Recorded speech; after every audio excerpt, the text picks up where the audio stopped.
नमस्कार दोस्तों, आप सभी का जुड़ने के लिए बहुत-बहुत धन्यवाद। जब आप आध्यात्मिक ग्रंथ पढ़ते हो या उपनिषद इत्यादि, गीता इत्यादि जब पढ़ते हो, तो बहुत सी उसमें और भी उससे जुड़े हुए प्रसंग आपको सुनने को आते हैं। हालाँकि उपनिषद का वो हिस्सा बिल्कुल भी नहीं होते हैं। जैसे मैं आजकल एक अध्ययन कर रहा हूँ प्रश्नोपनिषद, जिसमें प्रश्नोपनिषद में मैंने आपको बताया जैसे कि 6 ऋषि पुत्र हैं, वो ब्रह्मा के बारे में, ये सृष्टि कैसे पैदा हुई इसके बारे में जानने के लिए पिप्पलाद ऋषि के बारे में जानते हैं। तो पिप्पलाद ऋषि उनको इसके बारे में बताते हैं। फिर वहां से प्रश्न उठा कि आखिर ये पिप्पलाद ऋषि कौन है, इनका नाम पिप्पलाद क्यों पड़ा, ये सारी चीजें फिर बता लगी। तो उसके बाद जब खोजने पर पता लगा कि जो कहानी है उनकी, वो हम आपको बता। एक बार जब देवता युद्ध में हारने लगे तो उनको फिर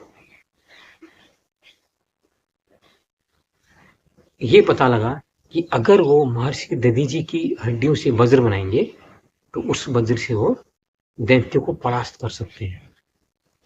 तो फिर सारे देवताओं ने ये अपने जो राजा इंद्र हैं उनको ये काम सौंपा कि जो महर्षि दधीची हैं वो तो बड़े महान दानी हैं, और अगर आप उनसे मांगोगे तो शायद वो अपनी अस्थियां भी आपको दे सकते।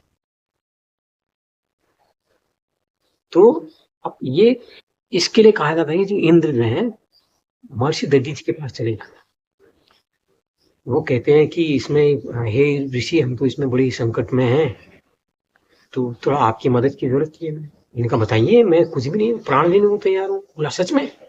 बोला हाँ। तो हमको ये पता लगा है कि जो आपका जो तप है, जो आपने तपस्या करी है, उसके जो आपकी अस्थियां हैं, उससे अगर वज्र बनाया जाए तो उससे हम दैत्य को परास्त कर सकते हैं।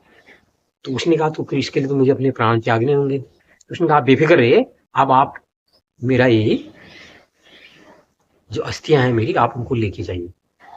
तो कहते हैं उनने वहां पर हवन कुंड इत्यादि उनने प्रज्वलित किया, जलाया, और उसमें वो अपनी उनने आहुति दे दी। उनकी पत्नी ये सब देख रही थी, और उसमें उनका जो पुत्र था वो छोटा था, बहुत बिल्कुल अबोध था एकदम। वो छोटे अबोध बालक को छोड़कर जो ऋषि पत्नी है वो भी उनके साथ अग्नि में सती हो, ऐसा कहा जाता है। अब उसके बाद क्या है, वो अस्थियां वगैरह लेके तो इंद्र तो चले गए। अब वो बच्चे का क्या हुआ? अब बच्चा जो था वो पीपल की पेड़ में रख के चली गई थी, जो उनकी ऋषि पत्नी थी, पीपल के पेड़ में वहां पर के नीचे छोड़ के चली गई। अब वो कोटर में, पीपल के पेड़ के कोटर में वो बच्चा वहीं पढ़ने लगा। अब वहां पर जो पीपल की गोंद होती है या जो उसके फल होते हैं, वो जब गिरते रहते हैं छोटे छोटे, तो वो उनको खा के बढ़ने लगा। तो बढ़ने लगा। एक दिन महर्षि नारद है, देव ऋषि नारद है, वो भ्रमण कर रहे होंगे। भ्रमण करते करते उनको एक बच्चे की शिशु की आवाज सुनाई दी।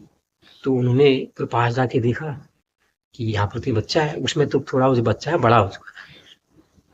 तो उनका नारद वहां पर जाते हैं, बोले तुम कौन हो? बोला मुझे नहीं पता। तो तुम्हारे पिता कौन है? मुझे मुझे नहीं पता। तो फिर कहते हैं कि नारद ऋषि अपने ध्यान में देखते हैं कि ये तो महर्षि दधीची का पुत्र है। तो कहते हैं तुम्हारे पिता तो महर्षि दधीची थे, अब तुम्हारा, चूंकि तुम पीपल की गोंदे खाद के बड़े हुए हो, इसलिए आज से तुम्हारा नाम क्या है? पिप्पलाद करके उन्होंने पिप्पलाद ऋषि का नामकरण कर दिया। तो वो कहते हैं कि ये सब क्यों हुआ?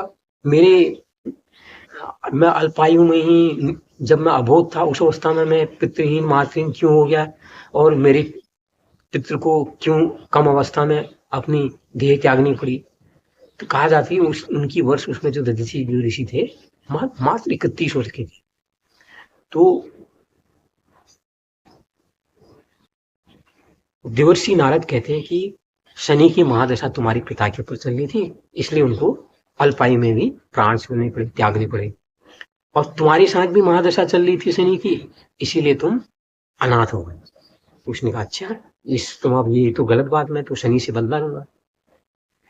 तो फिर कहा जाता है कि जो पिपलाद ऋषि है वो घोर तप करते हैं, घोर तप करते हैं ब्रह्मा जी का, इतना तप करते हैं कि ब्रह्मा जी कहते हैं तुम अपनी शक्ति से जिसको चाहे आह्वान कर सकते हो, उसको तुम भस्म कर सकते हो।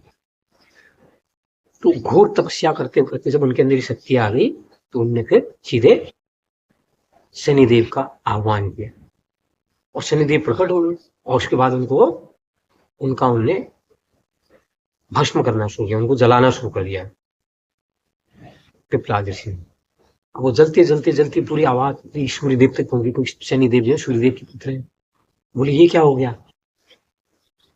अरे तो ब्रह्मा जी के पास फिर सूर्यदेव बोले मेरे पुत्र को बचा लो, शनि को बचा लो। शनि को तो उसने मार दिया है, पूरा जला दिया है। अब इसमें तक जलते जलते जो शनि जो है ना काले पड़ चुके थे। तो ब्रह्मा जी आए, बोले ये क्या कर रहे हो? तो उसके बाद ब्रह्मा जी करने पर उन्हें उनको जलाना छोड़ दिया। तो कहते हैं तब तक उनका रंग जो है शनि का काला हो गया। तो फिर ब्रह्मा जी ने कहा, ब्रह्मा जी से उन्होंने कहा पिपलाद से, मैं एक ही शर्त पे इनको छोड़ूंगा जब आप मेरी 2 मांगे आप मानोगे। ब्रह्मा जी ने कहा बोलो क्या तुम्हारी मांग है? तो पिपलाद ऋषि ने कहा कि अब से ये निश्चित कीजिएगा जो 5 वर्ष तक के बच्चे होंगे, शिशु होंगे, उन पर कोई भी महादशा किसी ग्रह की दशा का प्रभाव नहीं होगा। नंबर 1 बात।